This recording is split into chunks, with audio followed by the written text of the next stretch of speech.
इसमें जो नया टॉपिक है बेटा वो है हीट ऑफ एटोमाइजेशन। ठीक है ना। मीन्स हमें क्या करना है, अब मैं समझा दे रहा हूं क्या होता है हीट ऑफ एटोमाइजेशन। देखो हीट ऑफ एटोमाइजेशन,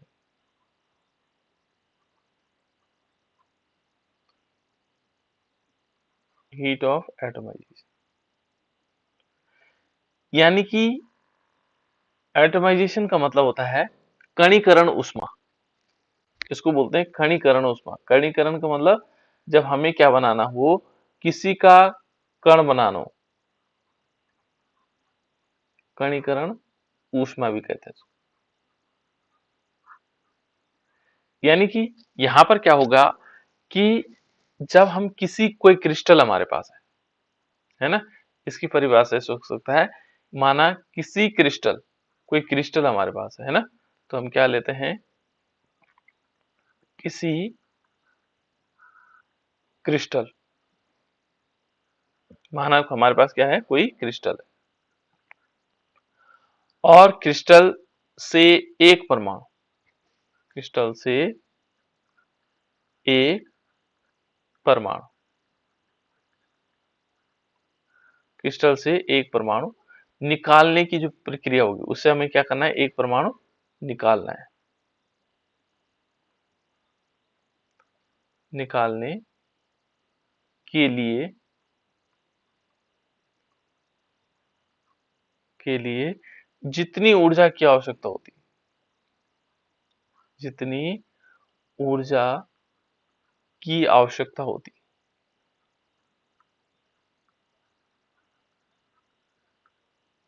की आवश्यकता होती है उसे क्या कहते हैं, उसे कणीकरण ऊष्मा कहते हैं, उसे कणीकरण ऊष्मा, हीट ऑफ एटमाइजेशन, कणीकरण ऊष्मा कहते हैं, या ऊर्जा कहते हैं, है ना, कहते हैं। तो ये है बेटा, देखो मान लीजिए हमारे पास कोई क्रिस्टल है और उस क्रिस्टल से हमें क्या करना होगा, एक इलेक्ट्रॉन निकालना होगा, सॉरी एक क्या निकालना होगा, परमाणु, इलेक्ट्रॉन नहीं, परमाणु निकालना होगा। तो उसे क्या कहते हैं, उसे कहते हैं कणीकरण ऊष्मा। जैसे हमने थोड़ी देर क्रिस्टल, जब हम क्रिस्टल सॉलिड थे हमारे पास, तो जब हम रिक्ति दोस्त कर रहे थे, है ना, यानी कि सोडियम, जैसे सोडियम क्लोराइड का हमने क्रिस्टल लिया और उसको हमने सोडियम भाप में गर्म किया था, तो वहां से सोडियम परमाणु, क्लोराइड परमाणु निकल गया था, सोडियम परमाणु यहाँ बाहर आ गया था, तो ये क्या हो जाता था, उसको निकाल लेता था। ठीक है ना। तो इस प्रकार की जो उष्मा होगी, जितना किसी क्रिस्टल से हम क्या करते हैं, एक जो परमाणु है उसको निकालने के लिए जितने हमें ऊर्जा की आवश्यकता होती है वो कहलाती है कणिका उष्मा। तो देखो बेटे यहाँ पर दो तीन चीजें हैं। पहले हम क्रिस्टल को देखते हैं। तो क्रिस्टल मान लीजिए हम आयरन, क्योंकि यहाँ पर हम क्या पढ़ रहे हैं, NaCl नहीं पढ़ रहे हैं, यहाँ पर रहे हम 3D सीरीज। 3D सीरीज का मतलब D block element, D block element का मतलब संक्रमण तत्व। कौन से पढ़ रहे हैं हम, संक्रमण तत्व। ठीक है ना, हम क्या पढ़ रहे हैं, संक्रमण तत्व। तो यहाँ देखो हम क्या पढ़ रहे हैं, इसमें से संक्रमण तत्व।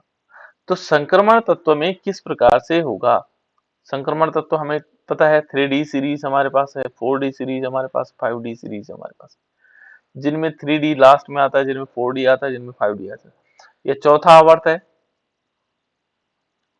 चौथा आवर्त हमारे पास है, पांचवा आवर्त है, छठा आवर्त है, सातवां भी है, लेकिन सातवां के हम तत्वों को नहीं पढ़ते हैं उसको, है ना। तो देखो यहाँ पर हमने क्या माना कि हमने कोई क्रिस्टल लिया और उस क्रिस्टल में से एक इलेक्ट्रॉन निकाला। वो 3D का क्रिस्टल हो सकता है, सीरीज का हो सकता है, 4D का, 5D का। इनमें से हमें क्या करना है, एक परमाणु को निकालना है। तो देखो यहाँ पर किस प्रकार से होता है, जैसे Fe है, मान लीजिए हमने Fe का क्रिस्टल देखा, तो Fe का जो क्रिस्टल होगा वो इस प्रकार से होगा, Fe 2 पॉजिटिव चार्ज। ठीक है ना।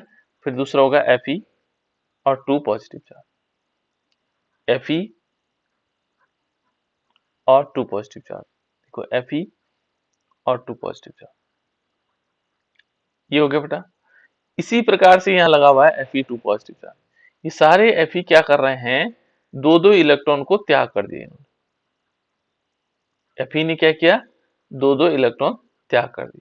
और ये इलेक्ट्रॉन कहीं बाहर नहीं गए बेटा, ये इलेक्ट्रॉन इसी क्रिस्टल के अंदर हैं अभी, और इस इलेक्ट्रॉन के इस क्रिस्टल के अंदर हैं, और वो क्या कर रहे हैं मालूम है? वो बह रहे हैं। वो क्या हो रहे हैं? बह रहे हैं। कैसे बह रहे हैं देखो, जैसे मान लीजिए हम ये मान लेते हैं, ये देखो ऐसे बह रहे हैं, है ना, इनके बीच जो जगह है उन जगहों क्या हो रहे हैं? वो बह रहे हैं, फ्लो कर रहे हैं। देखो इन जगहों पर ना जो जगह खाली है, इन जगहों पर बह रहे हैं, ऐसे ऐसे करके बह रहे हैं। ठीक है, समझ में आ रही मेरी बात? इस प्रकार से वो क्या हो रहे हैं? इनके बीच फ्लो हो रहे हैं इलेक्ट्रॉन। और जब ये फ्लो हो रहे हैं, देखो बेटा, ये क्या हो रहे हैं? बह रहे हैं इनके चारों ओर। इस टाइप से हम देखेंगे तो ये क्या कर रहे हैं? बह रहे हैं इन जगहों पर, जो खाली जगह है उन जगहों पर क्या हो रहे हैं? बह रहे हैं। इलेक्ट्रॉन वही है, ठीक है ना? तो इनको ये कहा जाता है बेटा, देखो यहाँ दो चीजें हैं। इन इलेक्ट्रॉन को जो बहने वाला स्थिति है, इनको कहते हैं इलेक्ट्रॉन क्लाउड। क्या बोलते हैं? इलेक्ट्रॉन क्लाउड, ठीक है ना? इलेक्ट्रॉन क्लाउड जानते हैं आप लोग? क्लाउड का मतलब जानते हैं? बादल। इलेक्ट्रॉन का बादल, ये बादल बादल के फॉर्म में यहाँ बह रहे हैं ऐसे, ठीक है ना? इनके चारों तरफ बह रहे हैं, इलेक्ट्रॉन इन्होंने त्याग दिए, लेकिन ये क्या कर रहे हैं? फिर भी बह रहे हैं। क्लियर? इस टाइप से बह रहे हैं। दूसरा क्या है? इन जो धनावेश होंगे, इनको हम क्या बोलते हैं? इनको बोलते हैं कर्नेल्स। क्या बोलते हैं इनको? कर्नेल्स, ठीक है ना? क्या बोलते हैं? कर्नेल्स, KER और NEL, कर्नेल। ये कर्नेल कहलाएंगे, ये जो पॉजिटिव चार्जेस होते हैं। तो ये क्या करते हैं? ये पॉजिटिव चार्ज हैं आयरन के, और इसमें से जब हम क्या करेंगे? इनमें से जब हम एक Fe के परमाणु को बाहर निकाल देंगे, ठीक है ना? मान लीजिए हमने क्या किया, Fe को, Fe2 पॉजिटिव है हमारे पास, और Fe2 पॉजिटिव है, लेकिन हमें इस रूप में नहीं निकालना इसको। इसको Fe2 पॉजिटिव के रूप में नहीं निकालना, बल्कि किस रूप में? Fe के रूप में जब हम इसको बाहर निकालेंगे, तो उस के लिए जितनी हम ऊर्जा देंगे वो कहलाएगी हमारे पास हीट ऑफ एटमाइजेशन, या कणीकरण उष्मा। एक Fe के परमाणु को जब हम क्या करेंगे?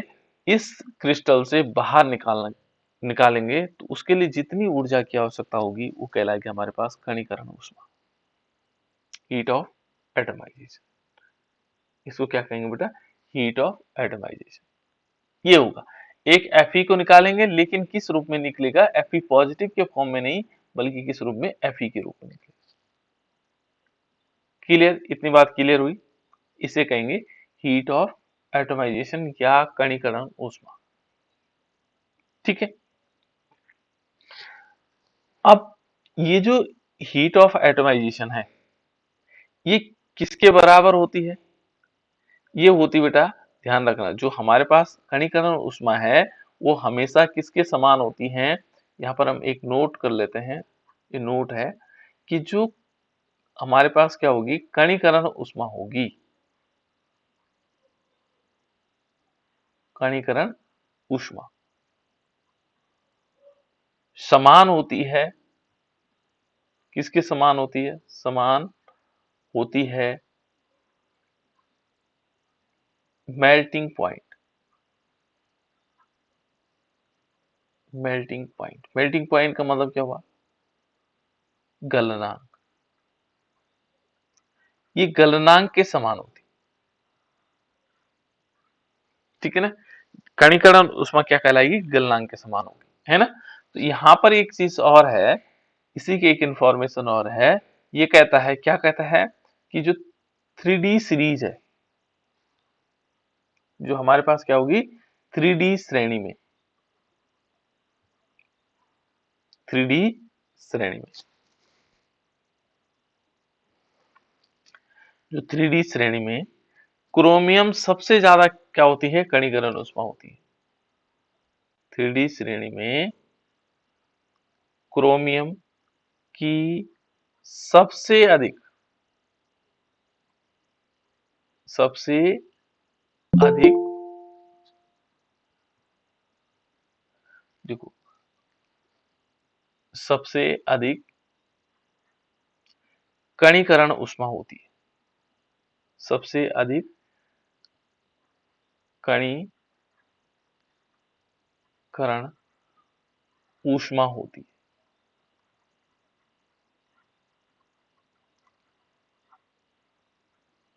ये नोट हो गया बेटा। देखो ये कहता है कि जो 3D सीरीज है इसमें जो सबसे ज्यादा है वो क्रोमियम की क्या होती है, कणीकरण ऊष्मा होती है। तो देखो यहाँ पर हम क्यों होती है वो बताएंगे अभी आपको, है ना। देखो यहाँ पर 3D सीरीज कौन सा है, ये है S, scandium, titanium, vanadium, chromium, ठीक है ना। फिर मैग्नीज, मैग्नीज के बाद क्या होगा, मैग्नीज के बाद आएगा ferrous, cobalt, nickel, copper, zinc. देखो शक्ति वक्र मन फीको निकोजन, ठीक है ना, ये याद रखना आपको। ये हमने तरीका ऐसे याद करने का ढूंढा था, है ना, शुरू में बताया था मैंने आपको। ये देखो ये है शक्ति हो गया, ये वक्र हो गया, ये मन हो गया, फीको हो गया, ठीक है ना, फीको के बाद निको और जन हो गया, फीको निको जन, ठीक है ना। तो इस प्रकार से क्या होगा, ये हमारे पास 3D सीरीज है। क्या है, 3D सीरीज है। इस 3D सीरीज में, इस 3D सीरीज में वो कहता है कि जो क्रोमियम है वो सबसे अधिक उसकी क्या है, कणीकरण ऊष्मा है। क्रोमियम की क्या है, सबसे अधिक कणीकरण ऊष्मा है। ये बीच में बच्चे छोड़ के जा रहा है बेटा, ये क्या समस्या होगी। पहले दिब्बा ने, शिक्षा ने, मेनिका ने, इन्होंने छोड़ा।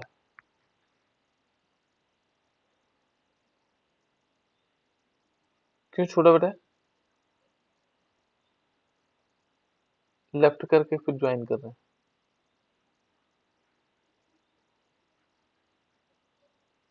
आपको आवाज तो आ रही ना, यस नो बताओ बेटा जल्दी से। यस सर, आ रही है। ये शिक्षा बताओ बेटा, शिक्षा, शिक्षा ने छोड़ा फिर ज्वाइन किया। शिक्षा, यस सर। हाँ क्यों छोड़ा था, क्यों, आवाज आ रही है बेटा। मेनिका,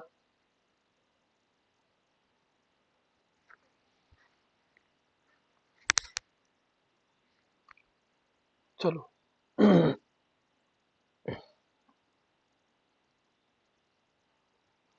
देखो बेटा यहाँ पर हमारे पास ये कहता है कि इस 3D सीरीज में, ये जो हमारे पास 3D सीरीज है, ये कहता है कि इसकी जो कणीकरण ऊष्मा है वो क्रोमियम की सबसे अधिक है। और इसका कारण क्या है, क्यों ऐसा हुआ, यदि हम देखेंगे तो क्यों हुआ होगा। तो इसके लिए क्या होता है बेटा, क्यों हुआ होगा ये, ठीक है ना। यहां पर देखो हम देखेंगे ये मेल्टिंग पॉइंट होगा। तो ये मेल्टिंग पॉइंट हो या कणीकरण ऊष्मा हो, ये हमेशा डिपेंड करती है अनपेयर इलेक्ट्रॉन पर। इसका कारण हम जानना चाहते हैं क्यों। तो यहाँ पर एक, यदि हम इसको देखेंगे क्यों ऐसा हुआ होगा, तो हम देखेंगे इनमें अनपेयर इलेक्ट्रॉन। इसमें देखो बेटा यहाँ पर यदि हम देख रहे हैं, ये आता है 4s इलेक्ट्रॉनिक कॉन्फ़िगरेशन, दिख रहे हैं 4s2 और 3d1, ये वाला स्कैंडियम का है। यहाँ पर देखेंगे तो क्या होगा, 4s2 3d कितना होगा 2। इसका वेनेडियम का देखते हैं तो 4s2 3d3। क्रोमियम का देखते हैं, क्रोमियम का क्या होता है 4s1 3d5। देखो इसका थोड़ा सा अलग है ना। और इसके बाद फिर क्या करते हैं, इसका इसका आता है तो इसमें देखेंगे तो ये आएगा 4s2 और 3d5। इसको देखते हैं, यहां पर क्या आएगा 4s2 3d6। यहां पर देखेंगे तो कितना आएगा 4s2 3d कितना आएगा 7, 4s2 3d8। मैं लिख रहा हूं, इसलिए लिख रहा हूं, अभी बताता हूं क्या कारण है। यहाँ पर देखेंगे 4s2 1 सॉरी और 3d10 और 4s2 और 3d10। अब इसमें अनपेयर इलेक्ट्रॉन का मतलब होता है बेटा जो अयुग्मित इलेक्ट्रॉन होंगे। इसमें अयुग्मित इलेक्ट्रॉन देखो, जो अंतिम कक्षा है इसमें देखेंगे, यहाँ पर देखेंगे तो 4s2, तो 4s का तो हम ऐसे बनाते हैं, ये वाला बनाते हैं, तो यहाँ क्या होगा, 2 है तो यहाँ 2 इलेक्ट्रॉन आ जाएंगे, ये तो युग्मित इलेक्ट्रॉन है। और जो डी है देखो, 3d में कितने हैं, एक है, इस प्रकार से होगा। देखो इसके 5 कक्षक होते हैं, तो पहले एक इलेक्ट्रॉन यहाँ पर आ गया। जब हम देखें इसको, देखो बेटा, ये तो हुआ किसके लिए, ये तो हुआ स्कैंडियम के लिए। यदि हम यहाँ टाइटेनियम के लिए देखें, तो टाइटेनियम के लिए क्या होगा, देखो टाइटेनियम के लिए यहाँ पर आएगा, तो इस किस प्रकार से आएगा, इसमें 2 आए, देखो यहाँ 2 आए, और इसमें कितने आए बेटा, इसमें 1 है, तो एक एक यहाँ कितने आ जाएंगे, 2 हो जाएंगे। इसमें भी देखो इस वाले में 2 होंगे, तो दूसरा यहाँ आएगा, तो इसमें अनपेयर्ड इलेक्ट्रॉन कितने हुए, 2 हो गए।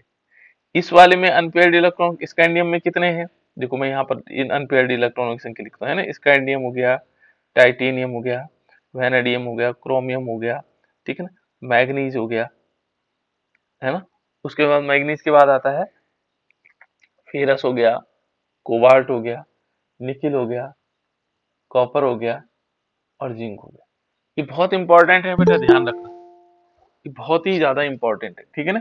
तो यहाँ पर यदि हम देखें, तो जो हमारे पास स्कैंडियम है, क्या बेटा, स्कैंडियम, तो स्कैंडियम में यदि देखें, स्कैंडियम में अनपेयर इलेक्ट्रॉन कितने, अयुग्मित इलेक्ट्रॉन कितने, स्कैंडियम में एक है, जो 3d में है, एक है, पहले वाले में कितना आएगा, तो एक, इसमें अनपेयर्ड इलेक्ट्रॉन कितना, एक। दूसरा वाले में देखते हैं टाइटेनियम, ये है हमारे पास टाइटेनियम। टाइटेनियम में देखेंगे, तो अभी मैंने बताया था कि 2 तो इसी में, और एक बढ़ गया, 2 हो गए, है ना। तो टाइटेनियम में कितने हो रहे हैं, देखो अनपेयर तो यही है 2, अयुग्मित इलेक्ट्रॉन तो 2 ही हो रहे हैं, तो इसमें आ जाएगा 2। वेनेडियम में देखो, वेनेडियम में है ये वाला, देखो 4s2 3d3, 3d3 का मतलब एक 3 में और आ गया, ये 3d3 हो गया, है ना, 3d3। तो इसमें कितने हो जाएंगे, देखो ये तो हो नहीं सकते हैं, ये तो पेयर है, ये युग्म बनाया हुआ, एक दो तीन, तो 3 हो जाएंगे। अब क्रोमियम का नंबर देखो, क्रोमियम में देखो, क्रोमियम में क्या है, मैं इसको बना ही दे रहा हूं, देखो क्रोमियम में यदि देखेंगे, तो क्रोमियम में कितना हुआ, 4s1 और 3d5, देखो 4s1 और 3d5। एकदम इसमें देखेंगे तो 4s में कितने हैं, एक है बेटा, देखो कितना है इसमें, एक, ये भी क्या है, अयुग्मित है। और डी के कितने कक्षक होते हैं, कितने कक्षक होते हैं बेटा डी के, बताओ, कोई बताओ। 5। 5 होते हैं, 2 3 4 5, है ना। तो देखो इसमें 5 ऑर्बिटल और 5 इलेक्ट्रॉन है, तो पांचों में क्या हो जाएगा, एक यहाँ आएगा, एक यहाँ आएगा, हुंड का नियम, है ना। ये देखो 5 आ गए। तो इसके पास, क्रोमियम के पास कितने हो रहे हैं, जो अयुग्मित इलेक्ट्रॉन है, बताओ जल्दी से बताओ कितने हो रहे हैं। 1 है सर। एक क्यों होगा बेटा, 6 6 होंगे, देखो एक तो ये हो गया, और 5 ही हो गए, टोटल मिला करके क्रोमियम के पास जो अयुग्मित इलेक्ट्रॉनों की संख्या है वो 6 है। देखो ये नोट कर लो, स्टार लगा दो इसके ऊपर, इसके पास 6 है, मैंने स्टार लगा दिया इसको, ठीक है ना। अब देखो यहाँ आगे जाते हैं, इसके पास क्या है बेटा, देखो ये है 4s2 और 3d5, 4s में 2 हो गया, किसमें, मैग्नीज में, देखो 4s में कितने हो गए, 2 हो गए, और इसमें तो 5 ही है। तो यहाँ पर देखो अयुग्मित इलेक्ट्रॉनों की संख्या कितनी हुई, बताओ आप लोग बताओ। 5 मैग्नीज में अयुग्मित इलेक्ट्रॉनों की संख्या कितनी हो गई, 5। बिल्कुल ठीक, है ना। क्रोमियम में कितनी थी, 6, और इसमें कितनी हो गई, 5 हो गई, राइट। अब देखो बेटा, इसके बाद गए हम आयरन में, आयरन में देखो, आयरन में कितने हैं, इसमें 6 इलेक्ट्रॉन हो गए, देखो 4s2 हो गया, और ये 3d6 हो गया, तो 4s2 तो ठीक है, अब 6 होंगे यहाँ पर, जब 6 होंगे तो एक इलेक्ट्रॉन और भरा जाएगा। अब कितने बचे बेटा, इसमें आयरन में कितने हो 4 रहे हैं, 4। कितने, गुड, केवल प्रशांत ही बोल रहा है, बाकी बोलो बेटा, बताओ। प्रशांत अब तुम नहीं बताओगे, तुम्हें समझ में आ गया, ठीक है ना। उसके बाद देखो कोबाल्ट में, देखो बेटा कोबाल्ट में क्या है, 4s कितने हैं 2 है और 3d कितने हैं 7 है। तो यहाँ देखो इसमें बढ़ता चला जाएगा, देखो 4s2 यानी 4s में कितने हैं 2 हैं, देखो ये 2 बना दी मैंने। और ये कितना है 3d 7, 3d में 7 है तो d में कितने कक्षक होते हैं ऐसे बना देता हूँ, है ना 5, 1 2 3 4 5 है ना। तो देखो 7 1 2 3 4 5 हो गए, छठा यहाँ आएगा और सातवां यहाँ आएगा। इसमें अयुग्मित इलेक्ट्रॉनों की संख्या कितनी है बेटा, कोई और बताओ। 3 सर। बिल्कुल 3 है, देखो ये 3 आ गई है ना, देखो 3 आ गई, तो यहाँ पर 3 हो रही। मैं यहाँ बता रहा हूँ आप लोगों को एक एक करके, देखो इसके बाद है इसमें देखो 4s2 और 3d8, इसमें कितने होंगे अयुग्मित इलेक्ट्रॉन, देखो यहाँ पर s में तो 2 होंगे है ना, और इसमें d में देखो बेटा d में 5 कक्षक हैं, 1 2 3 4 5 है ना, और यहाँ 8 इलेक्ट्रॉन भरे जाने, कितने भरे जाने 8, तो एक इलेक्ट्रॉन यहाँ भरा, दूसरा यहाँ, तीसरा यहाँ, चौथा यहाँ, पांचवा यहाँ, 5 तो ये भर गए, छठा ये आएगा, सातवां ये आएगा, आठवां यहाँ आएगा। तो अब कितने बचे यहाँ पर अनपेयर्ड इलेक्ट्रॉन, 2 बचे। निकेल में कितने बच रहे हैं 2। यदि हम यहाँ देखेंगे तो यहाँ कितने हो रहे होंगे, देखो यहाँ 4s1 कॉपर में और 3d10 हो गए, इसका मतलब 4s में कितने हैं 1 है, 1 यहाँ 1 हो जाएगा बेटा है ना, और 3d में कितने हो जाएंगे 10 हो जाएंगे, देखो यहाँ पर 10 हो जाएंगे, ये जो है 10 हो जाएंगे। अब इसमें कितने अनपेयर्ड इलेक्ट्रॉन है, अयुग्मित इलेक्ट्रॉनों की संख्या बताओ बेटा। एक। कॉपर, बिल्कुल कॉपर में 1, और जिंक में कितनी होगी, ये जिंक का है, इसमें अनपेयर्ड इलेक्ट्रॉन कितने होंगे बेटा,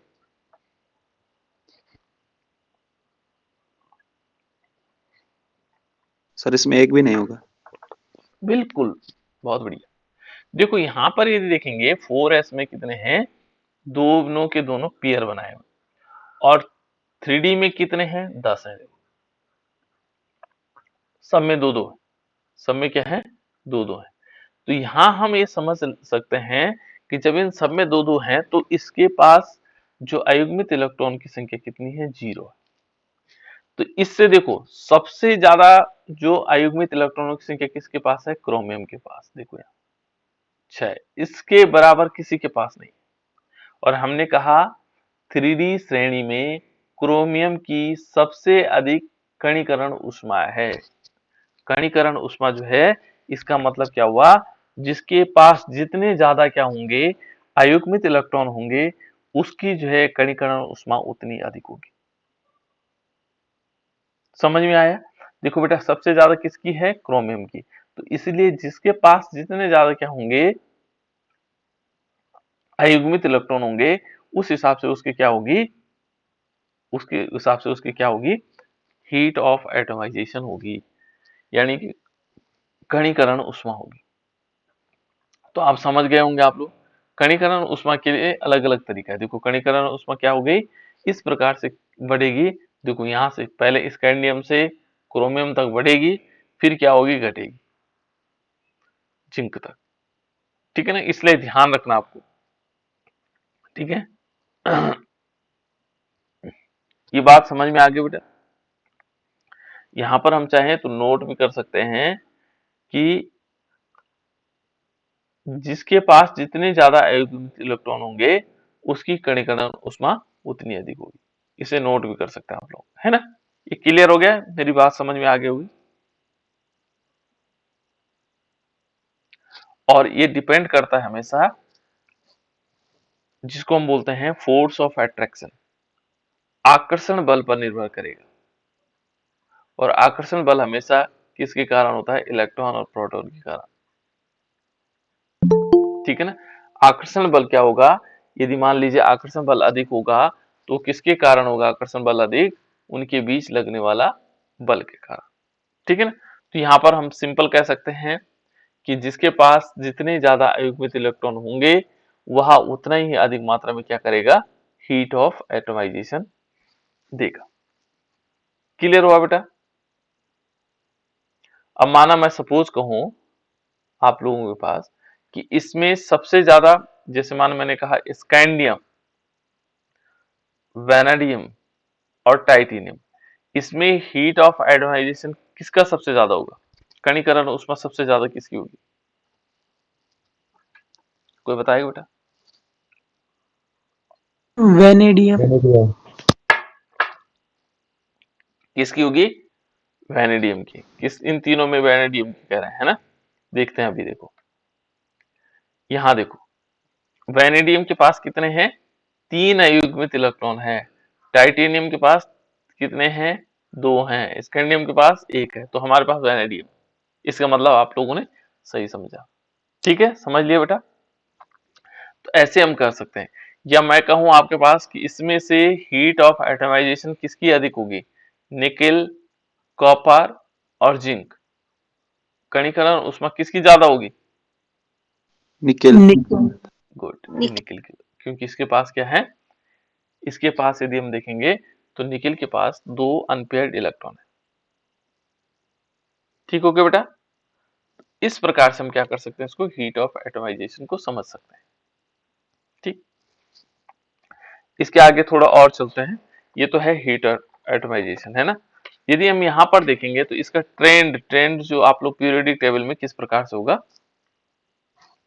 अभी हमने निकाल भी दिया कि इसका ट्रेंड क्या होगा। यदि हम देखते हैं जैसे पीरियोडिक टेबल में ट्रेंड्स होता है ना, ट्रेंड जानते हैं आप लोग?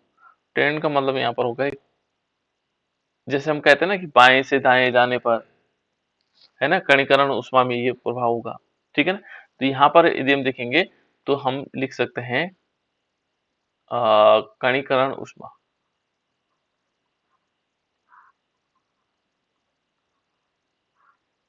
ऊष्मा, ठीक है ना? तो आवर्त सारणी में जो हम जाएंगे, जो हमारे पास क्या होगा, आवर्त सारणी में, जो आवर्त सारणी में हम किस में, 3D सीरीज में, 3D श्रेणी में, जब हम कहा से बाएं से दाएं जाने पर, देखो बाएं से हम क्या चाह रहे हैं, दाएं जाने पर। ठीक है ना? क्या होगा, जो कणीकरण उष्मा होगी, कणीकरण ऊष्मा क्या कहेंगे, स्कैंडियम से कहां तक, क्रोमियम तक बढ़ती है। ठीक है ना, बढ़ती है। तथा मैग्नीज सॉरी क्रोमियम से, तथा क्रोमियम से जिंक तक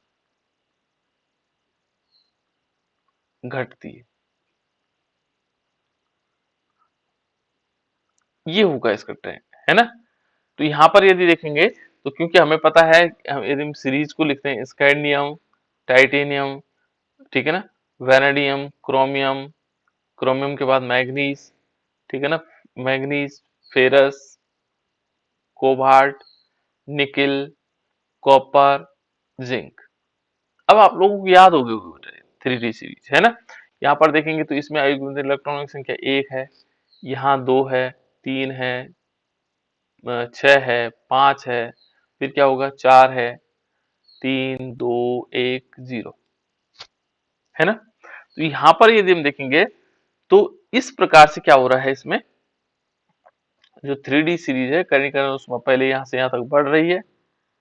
ठीक है, फिर उसके बाद यहाँ से फिर क्या हो गई, घटने लग गई। देखो ये क्या लगी, पहले यहाँ से बढ़ा, ठीक है ना, और यहाँ से देखो, यहाँ से क्या हुआ, घटा, है ना, और सीरीज ये आ गई। अब देखो बेटा हमारे पास 3 सीरीज है इसमें। 3 कौन कौन सी हैं? एक तो 3D सीरीज है, एक 4D सीरीज है, और एक 5D सीरीज है। ठीक है ना, एक तो हमने 3 सीरीज है हमारे पास, 3 श्रेणियां है। ये तो 3D सीरीज हो गई, 4D सीरीज भी हमारे पास, और 5D सीरीज है। अब इन तीनों में देखते हैं, इन तीनों में सबसे ज्यादा क्या होगा। तो यहाँ पर जो होगा, सबसे ज्यादा जो होगा वो 3D सीरीज में होता है। जो हीट ऑफ एटमाइजेशन होगा, हीट ऑफ एटमाइजेशन सबसे ज्यादा क्या होगा, 3D सीरीज में होगा। जो 3D सीरीज होगी इसका हीट ऑफ एटमाइजेशन सबसे अधिक होगा, हीट ऑफ एटमाइजेशन सबसे अधिक होगा। ठीक है ना? 3D श्रेणी का जो क्या होगा, कणीकरण उष्मा होगी, श्रेणी की कणीकरण उष्मा कणीकरण ऊष्मा ये सबसे अधिक होगी। इसके बाद दूसरा इसके नीचे आएगा 4D सीरीज, उसका थोड़ा कम होगा, ये कम हो जाएगा। और यदि हम क्या इसके बाद यदि देखते हैं तो इसके बाद यदि हमारे पास 5D सीरीज आते हैं तो ये आएगा इन तीनों की तुलना में सबसे कम, यहाँ पर आएगा सबसे कम। तो सबसे ज्यादा किसका आ रहा है? इस वाली सीरीज का। फिर किसका आ रहा है? इस वाले का। तो यहाँ पर हम ऐसे भी लिख सकते हैं कि जो 3D है, 3D is greater than 4D is greater than 5D। इस प्रकार से हम क्या करेंगे, इसकी कणीकरण ऊष्मा को समझ लेंगे। ठीक है, ये समझ में आ गया बेटा। और इसमें एक चीज और ध्यान रखना, एक नोट है इसके लिए कि जिसके पास क्या होगा, ज्यादा बैलेंस इलेक्ट्रॉन होंगे, वह सबसे ज्यादा क्या बनाएगा, स्ट्रॉन्ग बॉन्ड बनाएगा। ठीक है ना, यानी कि हम कह सकते हैं जिसके पास क्या होगा, यहाँ एक नोट लिख लेते हैं कि जिसके पास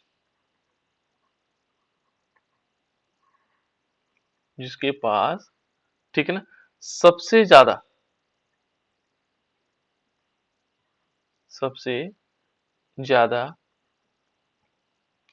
वैलेंस इलेक्ट्रॉन, जिसको हम जो बाहरी जो वैलेंस होते हैं ना, वैलेंस ठीक है इलेक्ट्रॉन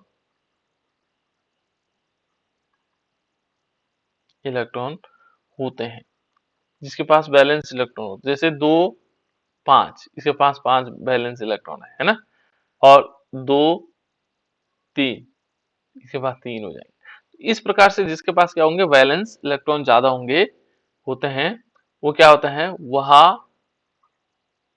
ठीक है ना सबसे शक्तिशाली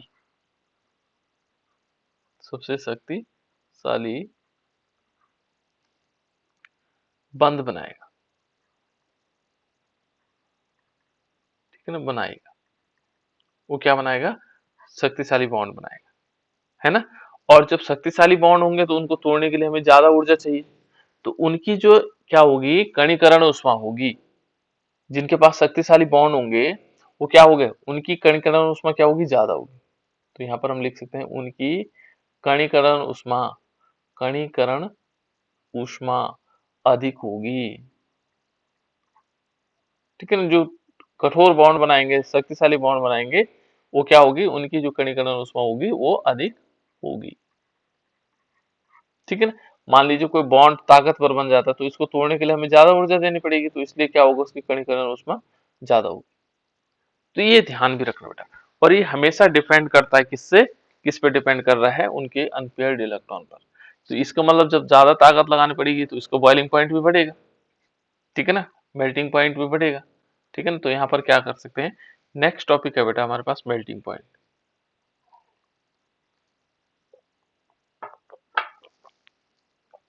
अगला जो टॉपिक है वो है मेल्टिंग पॉइंट। ठीक है ना,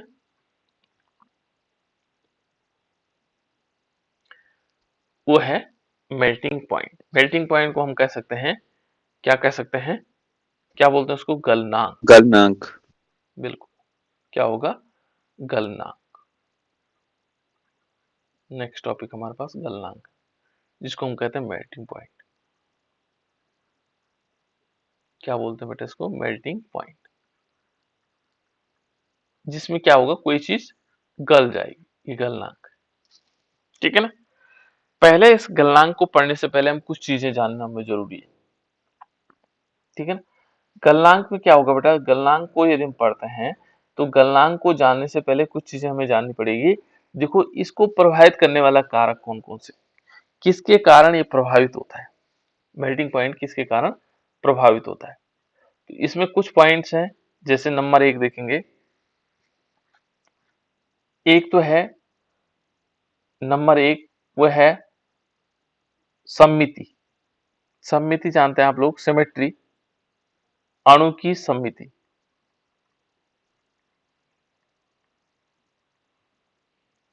सममिति, इसको सिमेट्री ऑफ द मॉलिक्यूल, ठीक है ना, सेमेट्री,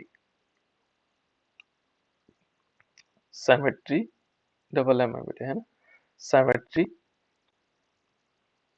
ऑफ मॉलिक्यूल। इसे जानते हो, सेमेट्री जानते हो बेटा क्या होता है सेमेट्री?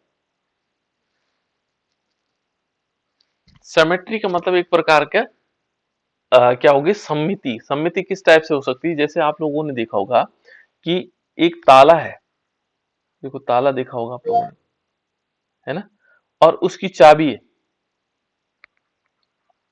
ताले और चाबी को देखा होगा, तो उनके बीच सिमेट्री होती है। जैसे आप लोगों ने देखा होगा ताले के अंदर यदि ऐसे ऐसे खांचे हैं तो चाबी के अंदर भी ऐसे खांचे होंगे, तभी तो मिल खोल लेता है उसको। या जैसे आप लोगों ने टाइल्स देखी है, टाइल भी ऐसे वाले, जैसे सड़कों पर या पार्किंग टाइल्स होती हैं, तो ऐसे बनी हुई रहते हैं, ऐसे ऐसे करके, ऐसे मुड़ी हुई है, ऐसे करके देखो, ऐसे मान लीजिए एक टाइल ऐसी है, तो दूसरी जो टाइल होगी वो ऐसी होगी, ऐसे खांचे बने होते हैं,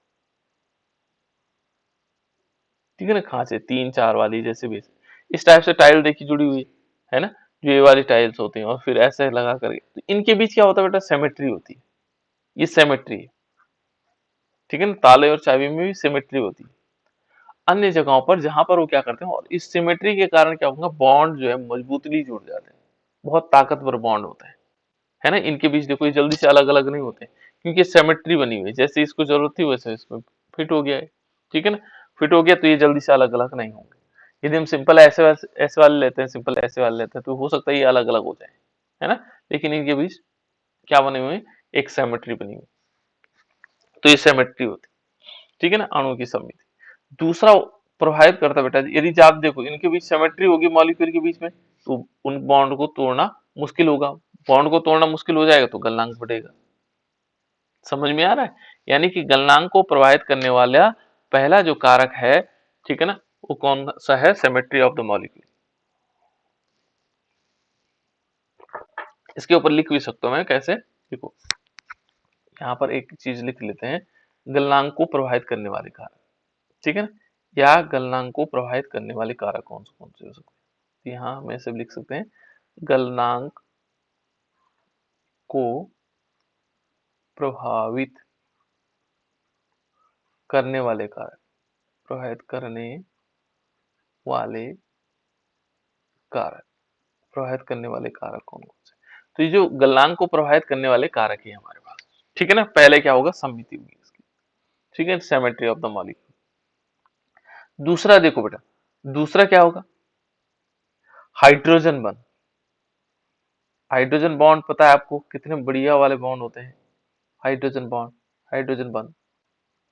यदि मॉलिक्यूल के बीच हाइड्रोजन बंध है, ठीक है ना, तो उसकी उसके बीच फोर्स ऑफ अट्रैक्शन ज्यादा होगा, आकर्षण बल ज्यादा होगा, और उससे गलनांक बढ़ेगा। तभी तो देखा होगा आप लोगों ने H2S और H2O में, H2O में ज्यादा बॉन्डिंग हो जाती है, जिसके कारण ये द्रव अवस्था में आ जाता है, ठीक है ना, इसका गलनांक ज्यादा होगा, इसका क्या होगा, कम होगा, ठीक है बेटा।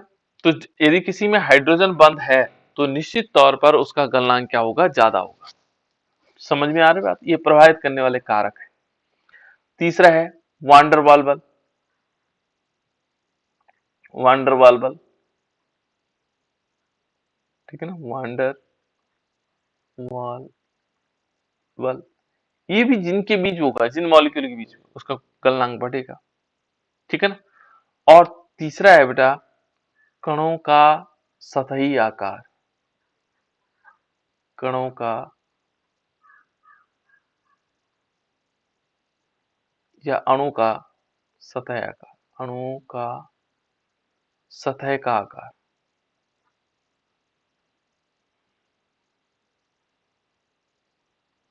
Surface area, surface area of the molecule. जितना ज्यादा सरफेस, मान लीजिए आप क्या करते हैं, कभी आप लोगों ने देखा होगा कि आप चाय बनाते हैं, है ना, चाय में एक शुगर ऐसा आता है, बड़ा पीस आता है ऐसा, ठीक है ना, और इस पूरे पीस को यहाँ डाल दो, मिश्री डाल दो, ठीक है ना, आपने चाय के कप में क्या किया, एक मिश्री का पीस डाल दी, मिश्री को, है ना, मिश्री केवल इतना बड़ा होता है, तो उसे घुलने में ज्यादा टाइम लगेगा।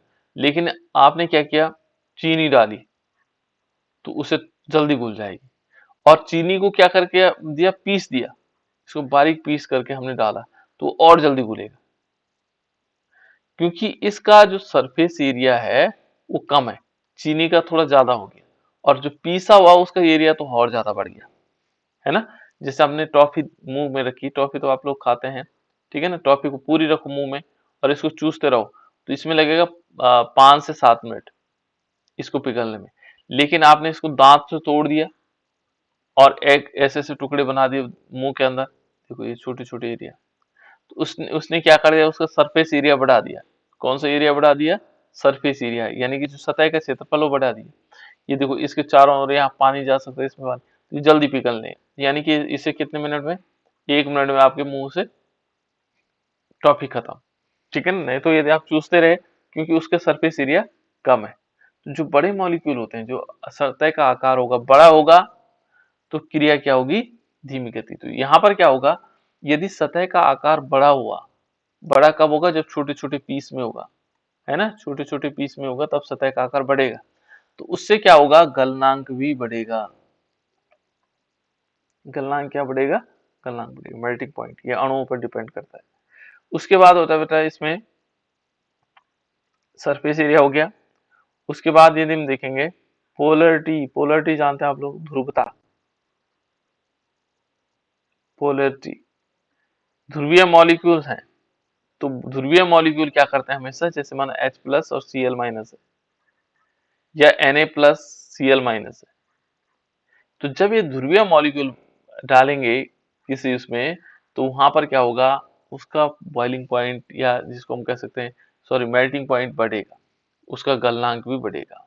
क्या होगा, ध्रुवणता के कारण हमेशा मेल्टिंग पॉइंट क्या होगा, बढ़ेगा, गलनांक बढ़ेगा, ठीक है ना।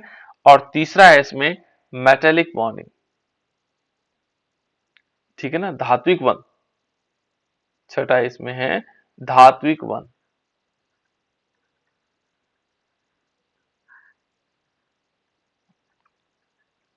यदि इसमें धात्विक बंध होंगे तो स्वाभाविक उसका क्या होगा, गलनांक भी बढ़ेगा। तो देखो बेटे, इतनी सारी चीजें थी जो गलनांक को प्रभावित करने वाले कारक हैं। ये मैंने सबसे पहले कारक बताए, किन किन कारणों से। कहीं पर आपने देखा कि उसमें क्या होगा, पोलरिटी देखनी है, कहीं पर आपको देखना होगा मॉलिक्यूल की सतह क्या है, तो इस प्रकार से होगा, है ना। तो ये चीजें हैं जिसके कारण क्या होगा, सतह का जो सॉरी मेल्टिंग, जो हमारे पास गलनांक होगा वो ज्यादा होगा, ठीक है ना। यहाँ पर यदि देखें, हम पढ़ रहे हैं 3D series, 3D series, 4D series and 5D series, यानी कि हम क्या पढ़ रहे हैं, संक्रमण तत्व पढ़ रहे हैं। क्या पढ़ रहे हैं, संक्रमण तत्व।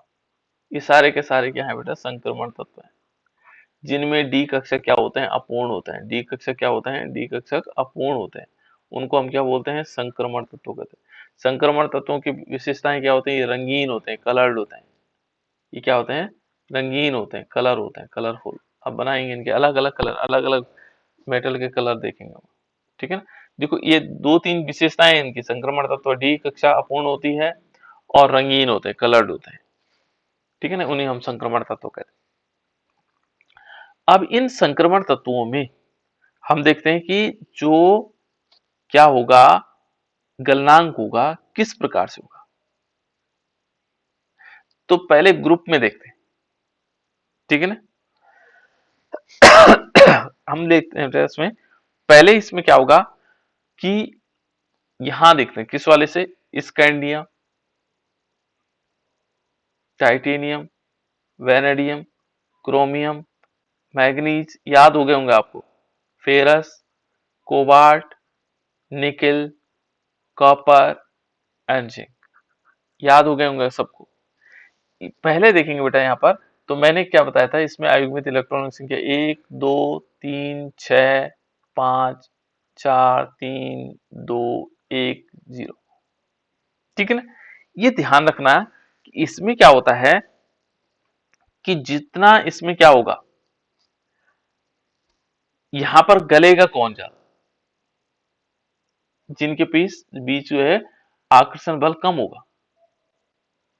यहां मैंने बताया था कि जब जो है अनपेयर इलेक्ट्रॉनों की संख्या बढ़ेगी, अयुग्मित इलेक्ट्रॉनों की संख्या बढ़ेगी, तो उस दशा में क्या होगा, उनके बीच आकर्षण बल बढ़ेगा, और आकर्षण बल बढ़ेगा तो इसका मतलब वो जल्दी से नहीं टूटने वाले, और जल्दी से नहीं टूटेंगे तो मेल्टिंग पॉइंट बढ़ेगा। तो यहां हम सिंपली कह सकते हैं कि मेल्टिंग पॉइंट इस पूरे उसमें जो है सबसे ज्यादा किसका होगा, क्रोमियम का होगा।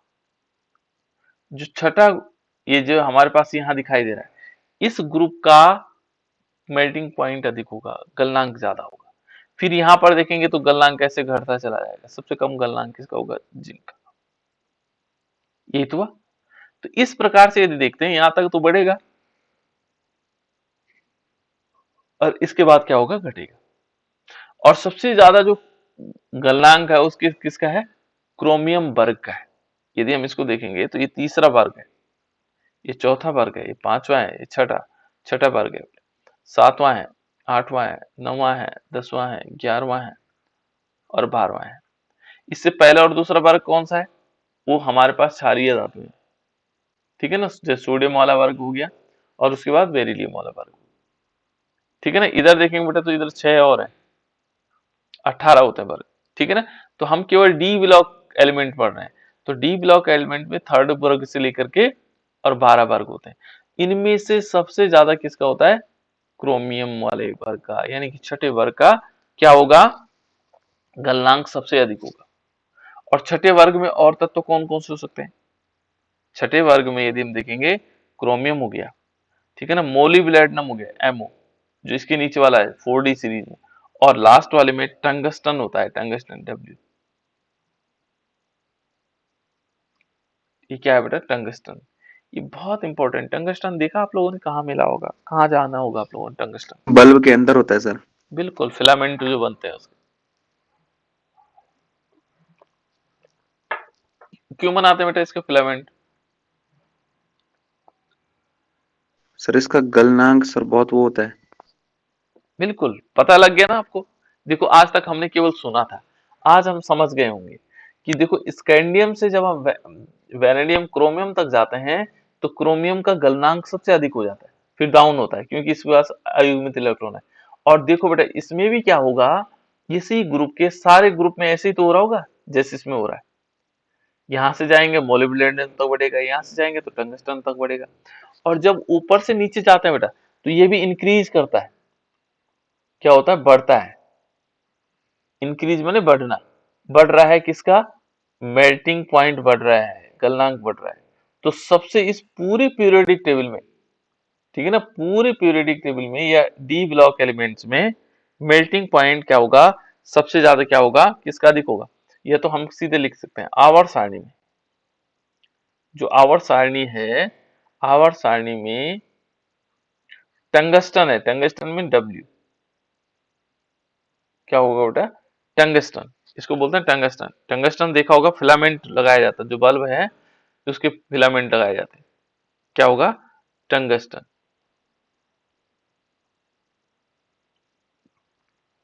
ठीक है ना। टंगस्टन धातु का मेल्टिंग पॉइंट माने गलनांक सबसे अधिक होता है, सबसे अधिक होता है। इसीलिए इसको क्या करते हैं, क्योंकि वो गलेगा देर में, इसलिए बल्ब के अंदर जो फिलामेंट होते हैं, छोटे छोटे फिलामेंट्स होते हैं, वो टंगस्टन के बनाए जाते हैं। जैसे ऐसे बल्ब बल्ब देखा होगा आप लोगों ने, और ऐसे करके वो लगे रहते थे उसमें आगे, है ना, ये बल्ब के अंदर होता था। जैसे बल्ब हमने देखा, छोटे से ऐसे बल्ब करके बना दीजिए, तो इसके अंदर जो टंगस्टन है, जो ये आगे फिलामेंट जो जलता है, जो जलता फिलामेंट जलता आगे ऐसे, वो बारीक तार के रूप में होता है, वो किसके बनाया जाता है, टंगस्टन का। और उसका गलनांक माने वो जल्दी से गलेगा नहीं, इसलिए इसी का बनाया जाता है। और क्योंकि ये पीरियोडिक टेबल में सबसे ज्यादा गलनांक होता है, क्योंकि ऐसे में तो सबसे ज्यादा किसका, क्रोमियम का। और जब टॉप टू बॉटम जाते हैं हम तो क्या होता है, फिर वो बढ़ता चला जाता है, तो उसमें बढ़ेगा, तो इसलिए क्या होगा, सबसे ज्यादा जो क्या होगा, गलनांक होगा, वो किसका होगा, टंगस्टन का। और टंगस्टन को हम किससे दिखाते हैं, डब्ल्यू से। डब्ल्यू को क्या पढ़ेंगे यहाँ पर, टंगस्टन, ये अंग्रेजी नहीं बेटा, ध्यान रखना। डब्ल्यू को हम क्या पढ़ेंगे यहाँ पर, टंगस्टन।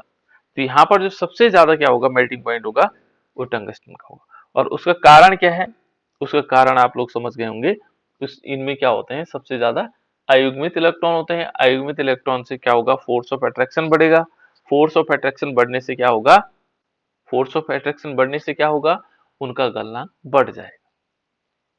ये बात क्लियर हो गई बेटा, इतनी बात समझ में आ गई कि नहीं आई? Yes sir. ठीक है ना।